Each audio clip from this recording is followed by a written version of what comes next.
Vocês estão bem? Queria falar o pessoal que vem pela primeira vez na igreja, que nunca viu aqui. Aqui só tem doido, viu, pessoal? Então todo mundo aí, todo mundo doido aqui por Jesus, tá certo? Mas no pentecostal é normal não, né? O pentecostal tem alguma coisa, né? É anormal. Isso, é normal para o mundo e normal para Deus. Nós somos um povo apaixonado por Jesus. Temos fome e sede de Deus, que procuramos nos manter cheios do Espírito Santo. Uma vida com Deus é uma vida cheia do Espírito Santo. Uma vida despertada, uma vida estimulada pelo poder, pela presença, pelo sobrenatural, pela oração, pelo desejo em experimentar as coisas de Deus. O cristão tem que ter desejo pelas coisas de Deus. Essas reações que nós observamos em um tempo como esse aqui, do louvor, onde nos deleitamos diante do Senhor, nos rendemos a Ele, onde não há muitas reservas, e há até algumas reservas, porque se formos dar espaço a tudo aquilo que nós temos dentro e deixarmos aquilo se externar, certamente alguns iriam se escandalizar aqui. Então a gente procura manter um pouco de ordem e decência para que não haja nenhum tipo de surpresa ou susto, mas o fato é que nós temos liberdade diante do Senhor. Amém? Não temos um script formado, como é que vão acontecer as coisas no culto. Nós temos ordem, mas damos lugar à operação do Espírito Santo. Somos uma igreja pentecostal que crê no poder, crê nos dons, crê nas manifestações do Espírito. Não limitamos Deus ao raciocínio humano, nem às teologias convencionais que querem impor a Deus como Ele tem que agir, tem que fazer, por não entender que Deus ainda é um Deus sobrenatural, ainda é um Deus de milagres, ainda é um Deus que manifesta coisas maravilhosas no meio do seu povo. Deus que não muda. Tentam condicionar o agir de Deus ao seu pensamento, à sua forma de enxergar as coisas. E Deus não está limitado à sua forma de enxergar as coisas. Deus, Ele é livre e age como quer. Inclusive é importante que você, em momentos como esse, do louvor, de oração, quando você estiver em casa mesmo, buscando o Senhor, fique com expectativas de que Deus vai operar na sua vida. Afetar seu corpo, se estiver enfermo. Operar um milagre financeiro, se você estiver passando por dificuldades. Às vezes nós queremos limitar Deus e condicionar apenas a operação de Deus na salvação do homem, do ponto de vista do homem não mais ir para o inferno. Ah, eu sou salvo. E salvo de quê? Olha, eu ia para o inferno, agora Deus, por sua graça misericordiosa, me salvou. Graças a Deus, porque vamos para o céu. Amém? Mas Deus quer afetar todas as áreas da sua vida, meu irmão. Todas. Você quer saber se Deus quer afetar a sua vida ou não, em todas as áreas? Ah, mas eu creio que Ele me salvou, mas que na área financeira Deus, nem sempre age ou não quer que o cristão seja abençoado, seja próspero, que ele experimente manifestações de milagres na parte financeira, portas abertas. É interessante que você quer prosperar, né? Você quer prosperar? Quantos querem prosperar aqui? Do ponto de vista humano, você quer prosperar? Você quer ganhar mais? Você quer ir para uma empresa melhor? Você quer crescer como profissional? Claro, esse desejo, irmão, é de Deus. O desejo de prosperar vem de Deus. Ora, se o desejo de prosperar vem de Deus, como é que Deus não quer que eu prospere? Mas sempre queremos reduzir Deus ao condicionamento religioso, à caixinha. Queremos reduzir Jesus àquilo que nós achamos que Ele tem que fazer. Ele tem que pedir licença para nós, ou para alguns teólogos, para fazer o que Ele quer fazer, porque se você não der licença para Ele não vai fazer. Deus é aquilo que você imagina que Ele é. Mas quantos creem que Deus é poderoso?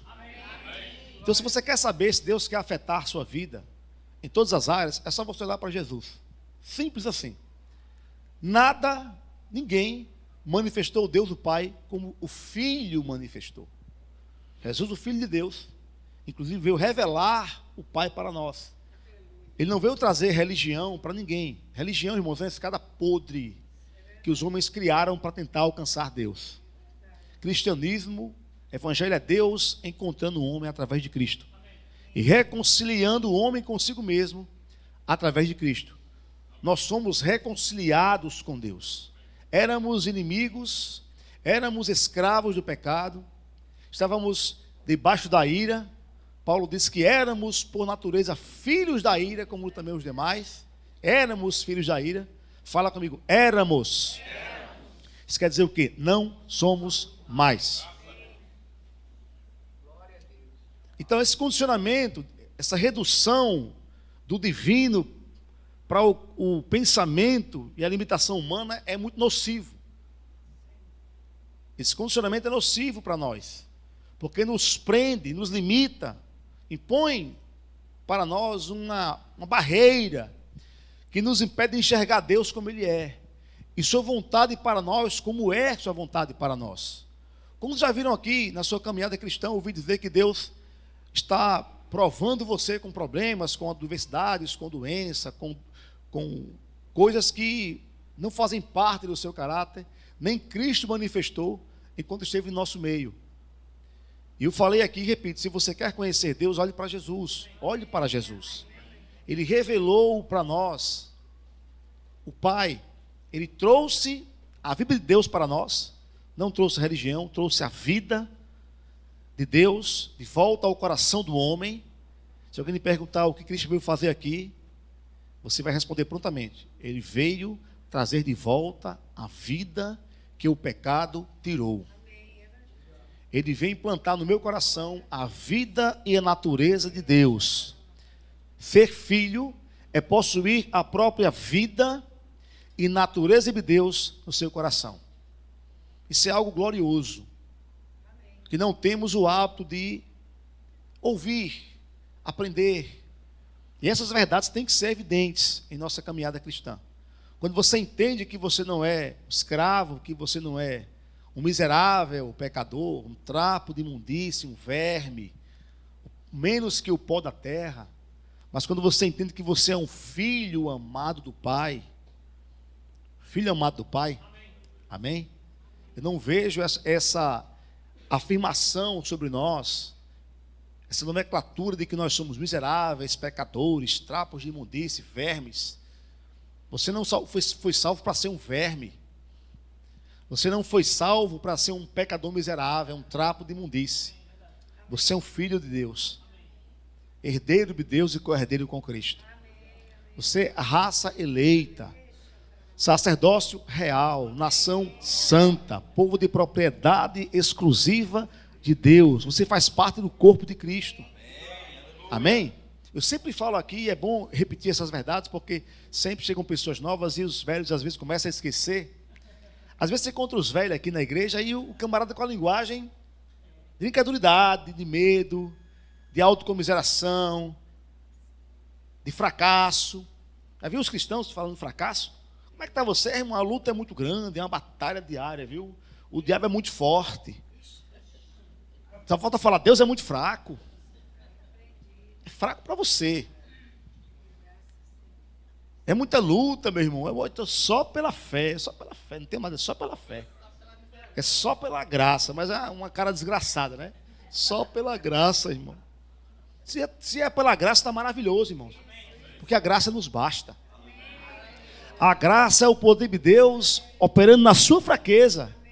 Sabe o que é graça? Quando você é fraco em si mesmo, você é forte por causa dele. E de fato você é fraco, em si mesmo você é fraco. Mas em Cristo você é forte. Tudo posso naquele que me fortalece. A ênfase não está em você, está em Cristo. Na obra que Ele fez por você. Você é filho porque Cristo tornou você filho. Pela fé nele. Paulo fala em Gálatas 3:26. Pois todos vós sois filhos de Deus, mediante a fé em Cristo Jesus. Quantos creram em Cristo aqui?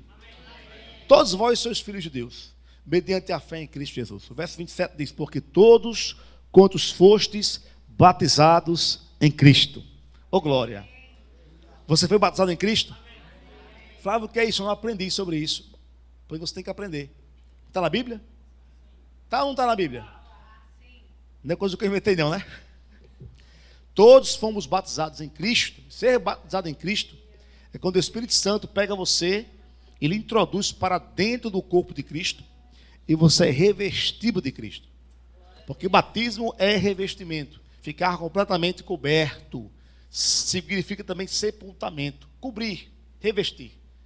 Toda a palavra batismo na Bíblia se refere a revestimento. Não é alguém chegar para você e jogar um pouco de água na sua cabeça. Batismo é por imersão. Você fica completamente submerso. Você consegue enterrar um jumento com uma pá de areia? Consegue? Você já quis enterrar um jumento com uma pá de areia? Tanto enterrar já, não conseguiu não, né? Então batismo é enterrar o bicho todo. Você foi enterrado, você foi sepultado com Cristo. Amém? Você morreu para o pecado, você morreu para o mundo, mas você ressuscitou para Deus. Nós morremos com Cristo, é o que Paulo diz, em várias passagens. Colossenses 3, Efésios, mas nós ressuscitamos com Cristo. Quantos morreram com Cristo aqui? Paulo diz isso lá em Colossenses 3, né? Pois morrestes, e a vossa vida está oculta com Cristo em Deus. É isso mesmo? Olha. Então você morreu. Diga ao seu vizinho, boa noite, falecido. Você morreu para o pecado, você morreu para o diabo, você morreu para o inferno, você morreu para a maldição. Cristo deu vida para você. Você é cheio de vida. Ele veio trazer vida.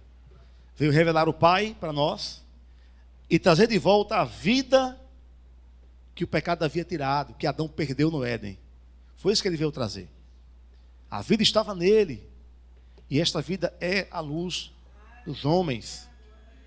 Amém? No princípio era o verbo, João 1:1. E o verbo estava com Deus. O verbo era Deus. Amém? Ele estava no princípio com Deus. Todas as coisas foram feitas por intermédio dele, sem ele nada que foi feito se fez. Aleluia. A vida estava nele, essa vida era a luz dos homens. Amém? A luz resplandece nas trevas. E as trevas não prevalecem contra a luz. A vida é a luz dos homens. Sabe que você é um ser iluminado? Você é um ser iluminado por Deus. Um ser abençoado por Deus. Mas, irmãos, que triunfalismo é esse? É o Evangelho de Cristo. Se nós aprendemos, irmãos, contrário àquilo que o Evangelho ensina, nós estamos reduzindo o Evangelho ao pensamento comum. E não é. O Evangelho não é comum. O Evangelho é o poder de Deus. Paulo diz em Romanos 1:16: pois não me envergonho do Evangelho, porque o Evangelho é o poder de Deus para a salvação de todo aquele que crê. E essa palavra salvação não é só salvação do inferno. Se você for olhar no original, a palavra correta é sozo. Amém? Que é proteção, preservação, cura. Sabe que cura faz parte da salvação? Cura, irmãos, faz parte da salvação. O evangelho que não tem cura é um evangelho torto. Um evangelho que não crê em cura. Você vê um pregador que não crê em cura, você sabe que ainda prega o evangelho como deve ser pregado. O evangelho inclui cura. O evangelho do reino de Deus, o evangelho de Cristo, o evangelho que Cristo pegou, que os apóstolos pregaram, esse é o único evangelho que eu conheço. Eu vou repetir. O evangelho que eu conheço, o único, é o que Cristo pregou e que os apóstolos pregaram. Não é o que o seu pregador preferido acredita, mas é o que os apóstolos pregaram. O evangelho inclui cura. O evangelho inclui cura. Jesus manifestou cura. A Bíblia diz que ele ensinava, pregava e curava. Percorria todos os lugares. Mateus 4:23, salvo engano, mas eu creio que seja. Bota aí, Jefinho, por favor. Percorria Jesus toda a Galileia, ensinando nas sinagogas. É importante que você ensine a palavra. A nossa ênfase aqui é ensinar a palavra para você aprender. Andar com os seus pés. Porque existe o conceito que todo pentecostal é burro, né? Não é, pessoal? Todo pentecostal é aquela coisa, o neopentecostal, pentecostal só quer saber de...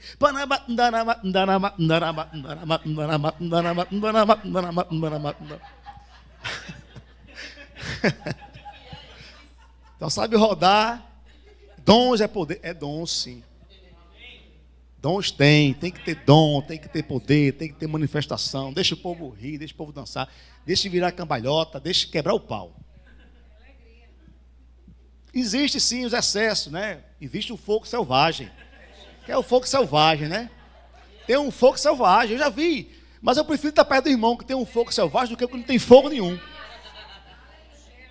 Não é verdade, irmão? Olha que exagero, irmão. Mas, irmão, é cheio de fome por Deus. Chega perto do camarada, você tem prazer, irmão. Abre a boca, só fala de Deus. É um fogo selvagem, mas é melhor um fogo selvagem do que nem um fogo na igreja.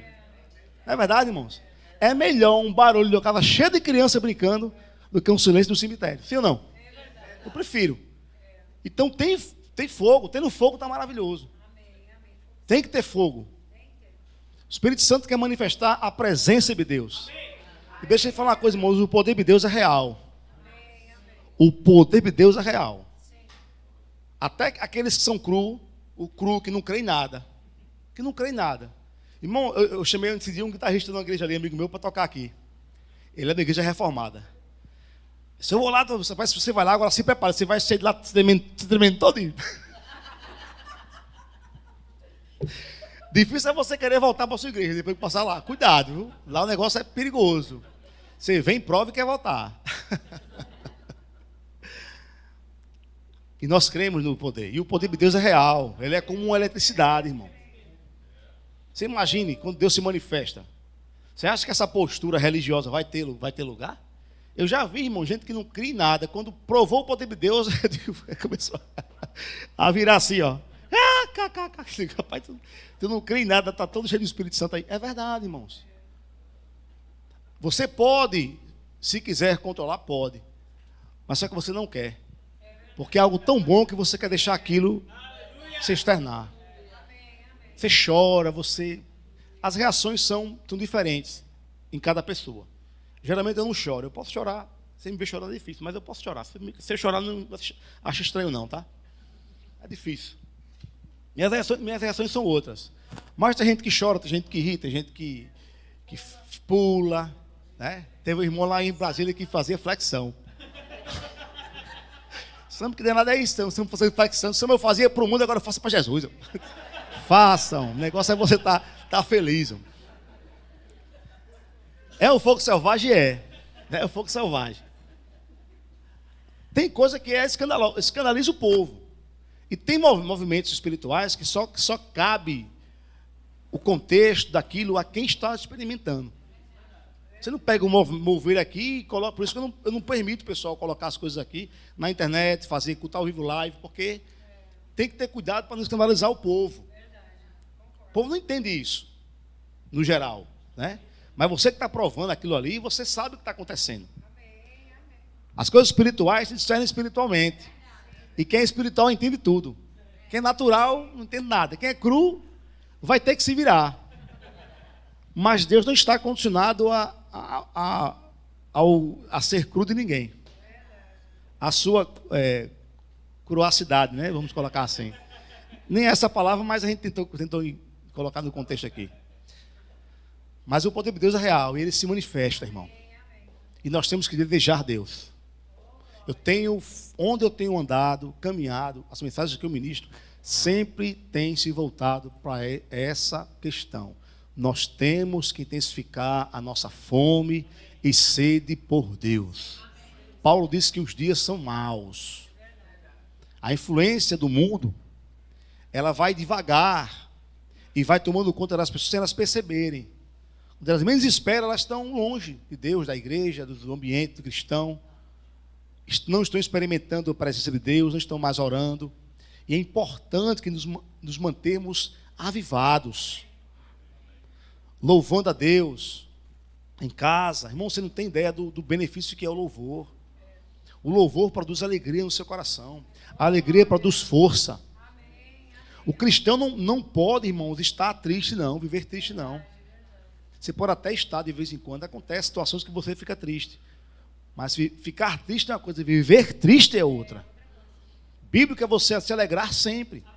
Paulo diz, alegrai-vos, Filipenses 4:4, né? Alegrai-vos outra vez no Senhor, sempre no Senhor, perdão.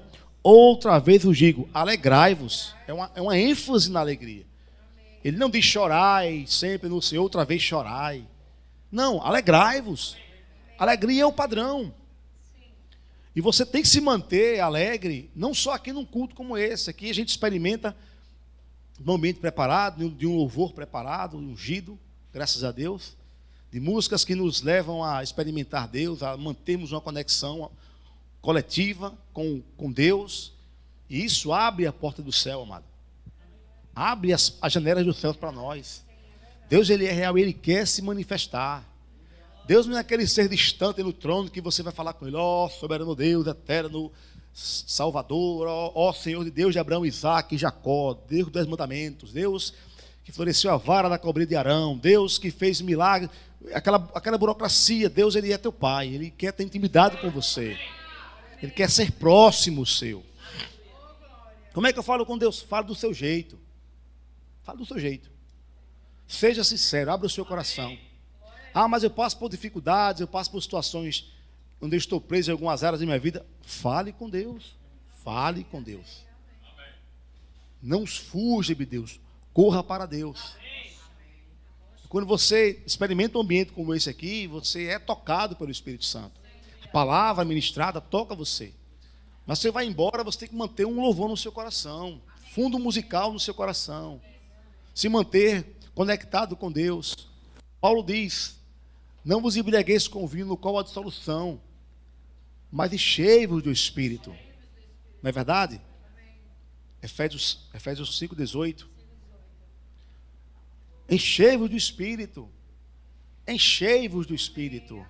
É uma ordem, é um imperativo. Encha-se você. Ó, Deus me dá, me enche. É bom, você pedir é bom, é legal. Mas ele fala, enchei vós. Sabe quando você está com sede? Cadê minha água? Está aqui, né? Pronto, estou com sede. Ó. O que é que eu vou fazer? Eu venho e... Imagina que eu com sede aqui. Aí fala, ó, Deus me dá água, estou com muita sede, Senhor. Me dá. Não, você vai e bebe. Jesus disse, se alguém tem sede, João 7, 37, 39, né? Venha a mim e beba. Está com sede? Quantos tem sede aqui? Você tem que ter sede. Venha a mim. Ele diz, venha a mim e beba. Amém? Quem crê em mim, como diz a Escritura, do seu interior, do seu ventre, do mais íntimo do seu ser, fluirão rios de água viva. Sabe o que é rio? Uma coisa que não está parada, é uma coisa que está em movimento. Amém? Rios de água viva. Isso disse ele com respeito ao Espírito Santo. Amém? É o Espírito Santo. O batismo no Espírito Santo, revestimento de poder. Eu falei sobre ser batizado em Cristo, Gálatas 3:27. Todos quantos fostes batizados em Cristo, de Cristo vos revestistes, ou seja, você é alguém revestido de Cristo. Isso é uma poesia, gente? Não, isso é verdade. Você é revestido de Cristo. Você foi colocado pelo Espírito para dentro do corpo de Cristo e você foi revestido de Cristo. Você nasceu de novo. Amém? E agora você precisa, como disse lá Paulo em Efésios 5, se encher do Espírito Santo. Enchei-vos do Espírito Santo. Amém? Isso quer dizer o quê? Eu tenho que me encher. Não é só começar um processo de enchimento, de busca. Eu começo a orar a Deus, mulher é muito mais sensível do que homem no geral, né? Mulheres, orem. A mulher tem muito mais intuição, percepção. No geral, ela tem mais do que o homem. O homem é mais racional, né? Mais racional.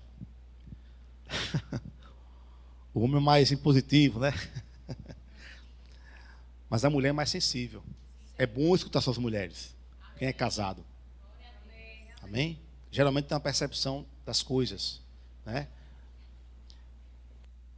E é importante que nós oremos. Desejemos a presença do Senhor. Não é começar um processo, começar a orar aqui, 2 minutos para. Não, permaneça. Quando você bebe, você tem que beber até ficar cheio. E como é que eu bebo? Como é que eu me encho? Falando. É o que Paulo fala aqui, sim ou não? Falando entre vós. Verso 19. Falando entre vós com salmos, hinos e cânticos espirituais. Amém? Louvando ao Senhor com gratidão no vosso coração. Você se mantém cheio quando você está louvando, quando você está cantando, quando você está salmodiando ao Senhor. Sabe o que é um salmo? O salmo não é só os salmos que você encontra na Bíblia, não. O salmo é um poema. É um poema que vem pela inspiração do Espírito. Nós cantamos aqui um salmo hoje, não sei se você percebeu. Amanda cantando sobre a alegria do Senhor. Não era a música que a gente criou, que a gente sabia que saiu, não. Foi na hora. Aquilo foi um salmo. Foi um cântico inspirado pelo Espírito para essa hora, para esse tempo, para esse momento. E quem salmodia, no caso aqui publicamente, é para a edificação do corpo de Cristo. E os salmos vêm pelo Espírito de profecia. O que é profecia? Profecia não é a palavra, irmãos.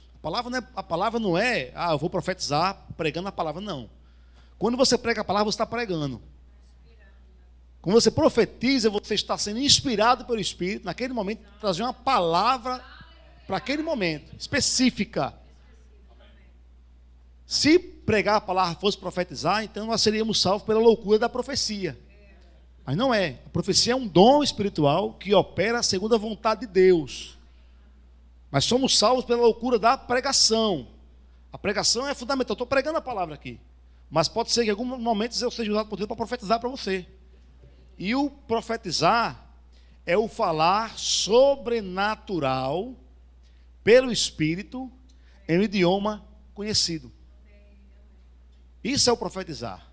É você falar, sair fluindo, ferver. Fala comigo, ferver. Você tem que ferver. Paulo diz, sede fervorosos de espírito, servindo ao Senhor.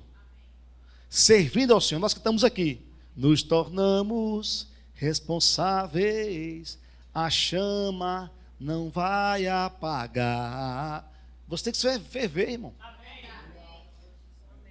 Dentro de você, embora você tenha controle e saiba se portar, você não vai estar nos cantos aí, né? Trabalho, glória. Não, você tem controle, você tem que ferver por dentro. Tem que nutrir aquele fogo interior, aquela paixão, aquele desejo, aquela fome. Aquela coisa de experimentar Deus, ser aceso por dentro. Amém?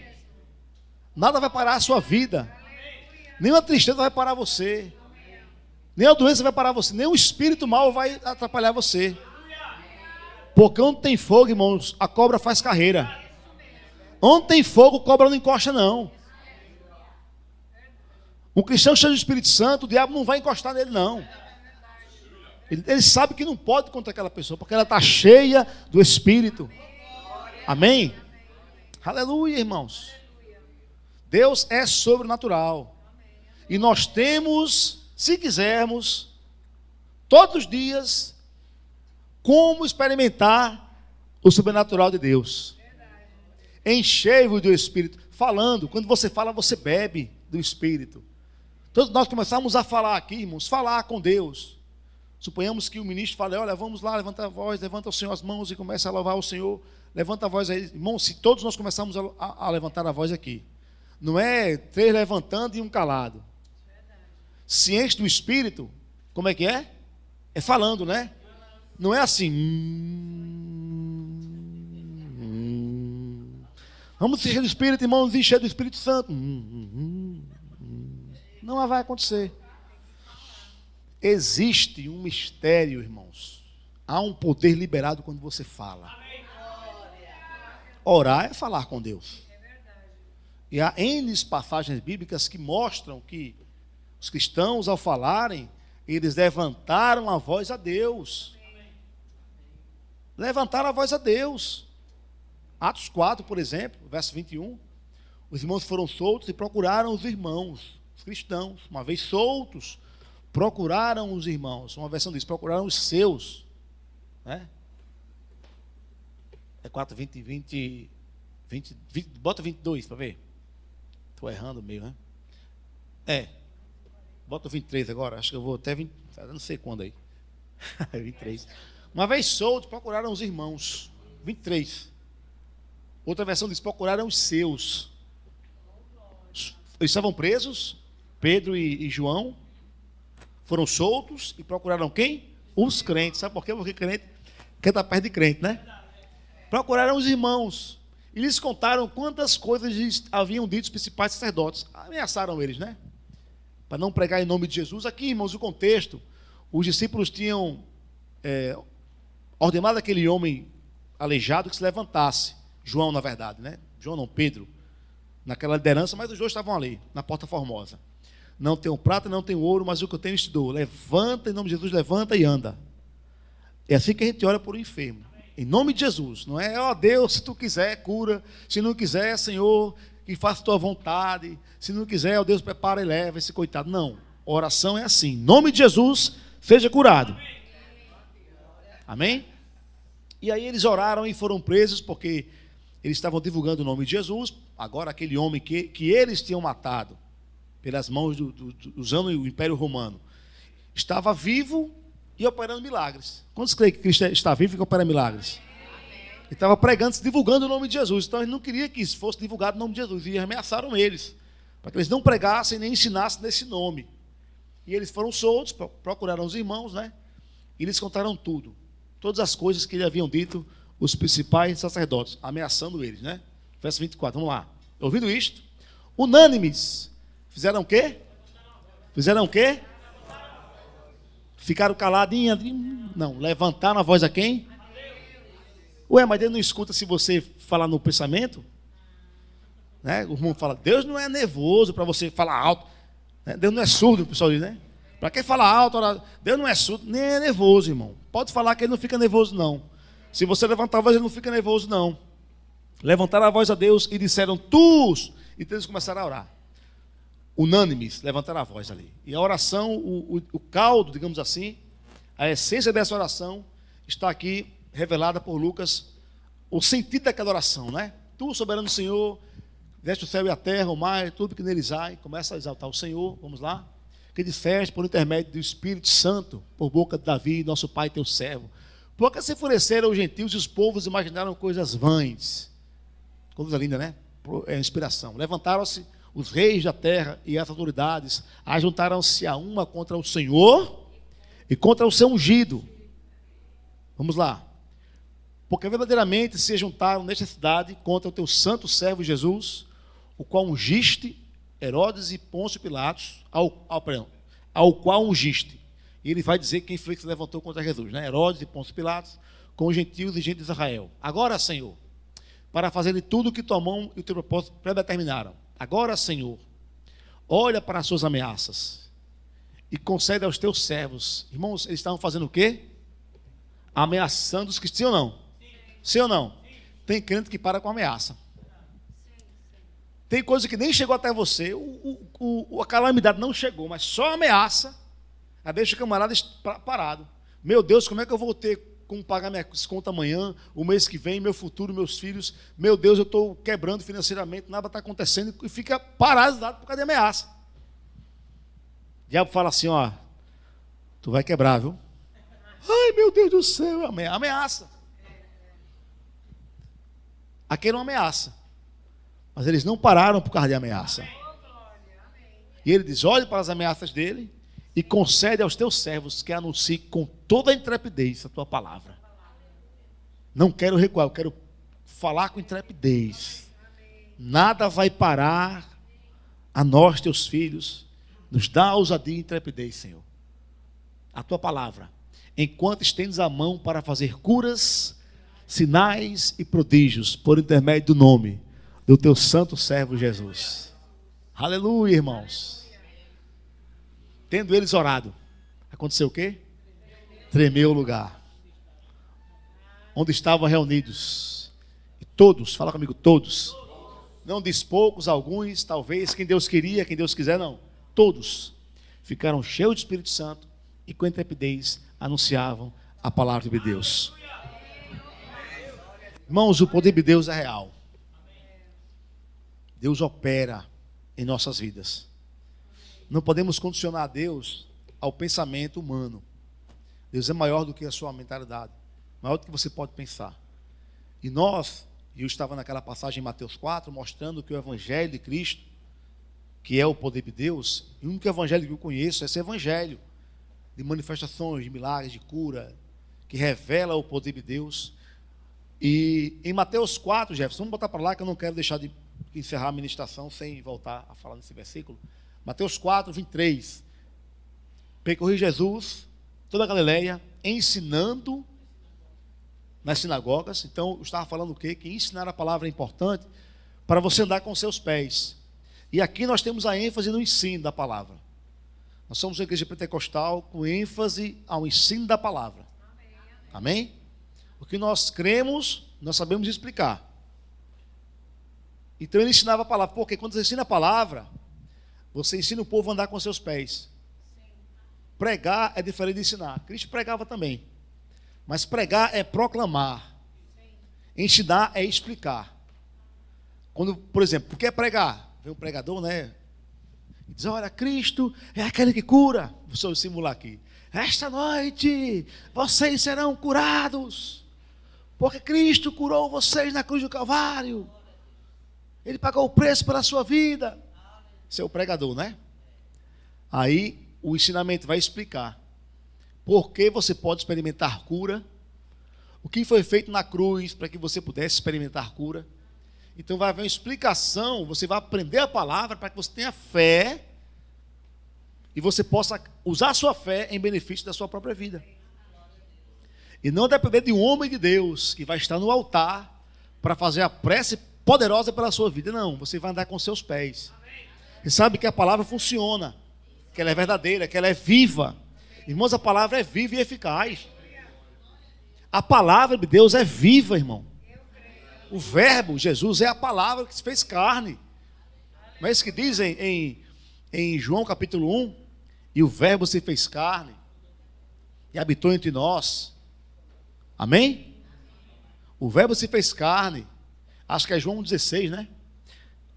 Se não for, está perto. E habitou entre nós. Não, isso aí já é o 14, né? O verbo se fez carne e habitou entre nós. E vimos sua glória. Glória como a do unigênito do Pai. Cheio de graça e verdade, irmãos.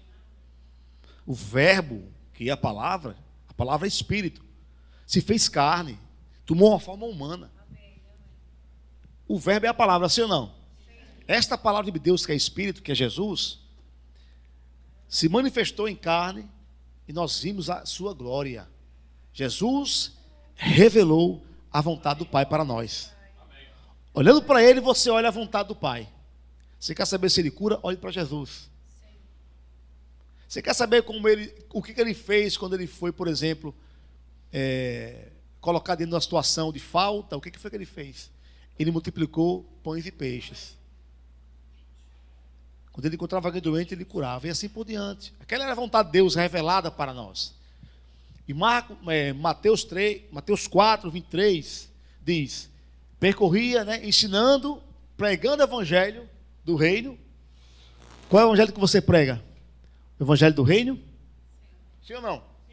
O que deve pregar. E o que é o reino de Deus? Justiça, paz, alegria. É um reino, irmãos, que não tem falta. É um reino poderoso. É o reino que você faz parte.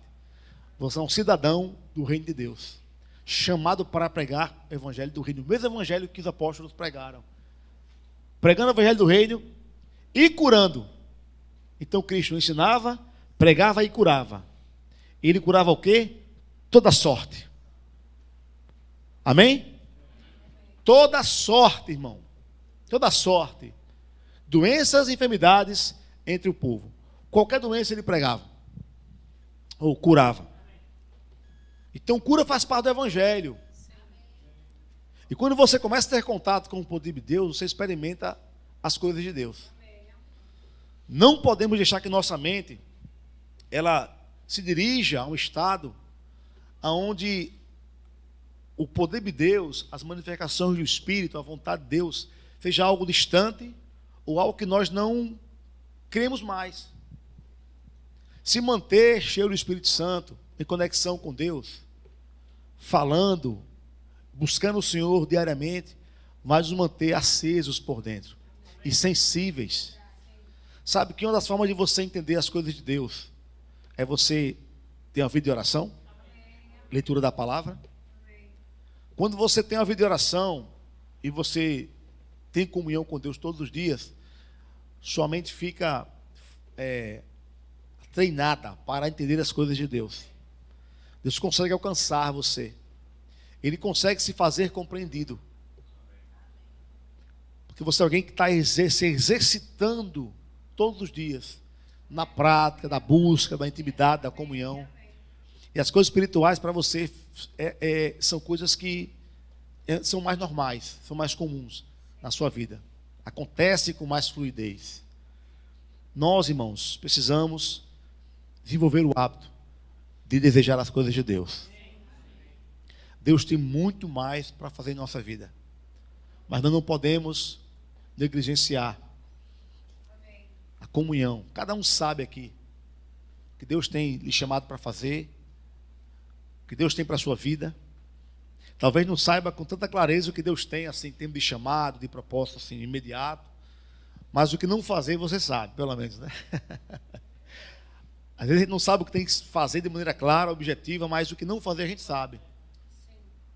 E nós não podemos viver a vida apenas vivendo a vida respondendo às circunstâncias. Ou seja, acontece algo, você responde. Amanhã acontece algo, você vai respondendo às circunstâncias. Não é assim que se vive a vida cristã. Você não vive controlado ou conduzido pelas circunstâncias, como se só respondendo os acontecimentos que no dia a dia se manifestam na sua vida. Você tem que conhecer a Deus para você ter um controle, ter uma direção. Como disse aqui Amanda, ser guiado pelo Espírito em paz e alegria. Deus quer lhe conduzir, irmãos, em paz e alegria. Tem coisas que você vai se deparar, você não sabe nem se aquilo é uma coisa maravilhosa, do ponto de vista natural, observando, fazendo uma leitura daquela situação, mas você tem que ter paz, alegria. Como um irmão, esses dias, teve que ir para outra cidade, e na hora que ele disse que ia embora para outra cidade, eu fiquei, poxa, eu não queria que você fosse, tal, esse lugar acho que não vai ser bom para você, mas cada um sabe o que é melhor para a sua vida. Eu não tenho nenhum poder sobre ninguém, nem quero. E aqui você sabe como é que a gente trabalha, né? Ninguém controla ninguém. Mas se eu, como pastor, percebo algo, eu acho que vale a pena dar a minha sugestão, sem mostrar que eu quero impor aquela vontade, mas a pessoa tem que entender que uma outra pessoa às vezes vê coisas que ela não está vendo. E ele de fato não foi para esse lugar. Mas apareceu em outra cidade, outra oportunidade. Parecia ser menos interessante, mas ele teve paz, alegria. Eu percebi uma segurança muito grande. E eu também tive alegria em dizer, vá. Eu acho que essa chance para você é uma boa chance, uma boa oportunidade. Uma porta está se abrindo. Teve paz e concordância. E ele foi e está sendo uma bênção, graças a Deus. Sabe que Deus quer o seu melhor, irmão? Deus quer o melhor para você. Ele quer dirigir os seus passos. Ele não planejou você para ter um futuro infeliz, derrotado. Às vezes a gente entra em caminhos que nos trazem derrota, mas não é a vontade de Deus que nós estivéssemos naquele caminho. Mas quando você busca o Senhor, você entende tudo. Quem busca o Senhor entende tudo. E Deus quer cuidar, está cuidando do seu futuro. Amém? Deus tem dias gloriosos para você. Ele deseja que você viva dias poderosos nele. Mas essa conexão com o Espírito é importante, para que você não resista à vontade de Deus, para que você não se oponha à vontade de Deus. Por exemplo, Deus fala para você, olha, eu quero o melhor para a sua vida, eu quero que você ande abençoado, curado.